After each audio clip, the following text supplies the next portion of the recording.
2012 সালে আসাউদ্দিন ওয়েসির ভাই আকবরউদ্দিন ওয়েসি বলেছিলেন যে 15 মিনিট মাত্র পুলিশ সরিয়ে নিন, মুসলিম তাদের ক্ষমতা দেখিয়ে দেবে।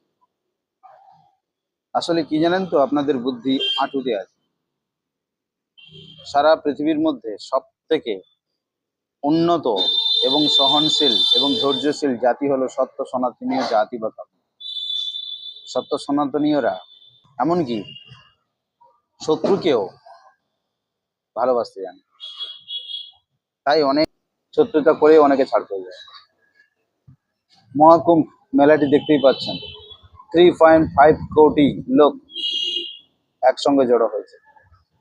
15 মিনিট তো দূরের কথা, মাত্র 5 মিনিট যদি সময় দেওয়া হয় না, আর সাম দাম দান্ড ভেদ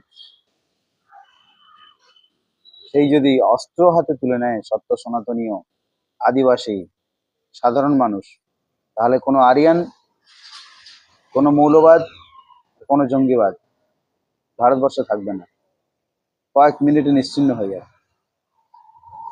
এটাই সর্বোপরি বলার সব থেকে বড় ব্যাপার এটা, যে সত্য সনাতনীয় আদিবাসী, সাঁওতাল এবং নিচু স্তরের মানুষ, যারা সত্য সনাতন ধর্মের প্রকৃত সংস্কারক এবং বাহক, তারা অত্যন্ত ধৈর্যশীল এবং সহনশীল এবং ক্ষমাশীল।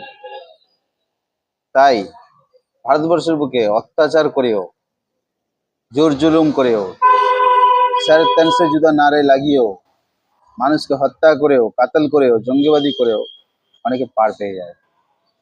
যেদিন অস্ত্র হাতে তুলে নেবে এই সমস্ত সাধু এবং আদিবাসী, সাঁওতাল এবং ভারতবর্ষের খাঁটি মানুষ, সেদিন বিদেশি সকল রক্ত ধুয়ে মুছে সাফ করে দেবে ভারতবর্ষ থেকে। আর সেদিন জঙ্গিবাদ এবং মৌলবাদ শুধু ভারতবর্ষ নয়, পৃথিবী থেকেও নিশ্চিহ্ন হয়ে যাবে। Mind it.